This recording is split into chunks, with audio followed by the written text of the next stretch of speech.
218 കോടി രൂപ മൂല്യമുള്ള അപൂർവ പിങ്ക് രത്നം മോഷ്ടിക്കാനുള്ള ശ്രമം ദുബായ് പോലീസ് തകർത്തു. ദുബായിലുള്ള വ്യാപാരിയിൽ നിന്നും രത്നം തട്ടിയെടുത്ത് രാജ്യത്തിന് പുറത്തേക്ക് കടത്താനായിരുന്നു പ്രതികളുടെ ശ്രമം. സംഭവത്തിൽ 3 അംഗ സംഘത്തെ പിടികൂടി.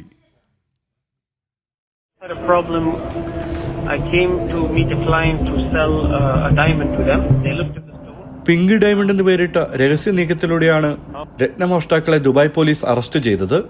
218 കോടി രൂപ വിലയുള്ള രത്നം മോഷ്ടിക്കാൻ 1 വർഷം നീണ്ട ആസൂത്രണമാണ് പ്രതികൾ നടത്തിയത്. ദുബായിലെ ഒരു ജ്വല്ലറി ഉടമയുടെ കൈവശം അപൂർവ രത്നമുണ്ടെന്ന് തിരിച്ചറിഞ്ഞതോടെയാണ് ഗൂഢാലോചനയുടെ ആരംഭം. വ്യാപാരിയെ സമീപിച്ച പ്രതികൾ അതിസമ്പന്നനായ ഒരാൾ രത്നം വാങ്ങാൻ താല്പര്യം പ്രകടിപ്പിച്ചിട്ടുണ്ടെന്ന് വിശ്വസിപ്പിച്ചു. പ്രതികളെ വിശ്വസിച്ച് വ്യാപാരി അതീവ സുരക്ഷയിൽ സൂക്ഷിച്ചിരുന്ന രത്നം പുറത്തേക്ക് കൊണ്ടുവരികയായിരുന്നു. രത്നം വിൽക്കാൻ വിലയെക്കുറിച്ച് സംസാരിക്കുന്നതിനിടെ ഇതുമായി സംഘം കടന്നു കളയുകയായിരുന്നു. തുടർന്ന് രത്നത്തിന്റെ ഉടമ പോലീസിനെ വിവരം അറിയിക്കുകയും 8 മണിക്കൂറിനുള്ളിൽ ഏഷ്യവംശജരായ മോഷ്ടാക്കളെ പിടികൂടുകയുമായിരുന്നു. ഒരേ സമയം ഒന്നിലധികം സ്ഥലങ്ങളിൽ പോലീസ് പരിശോധന നടത്തിയാണ് രത്നം കണ്ടെത്തിയത്.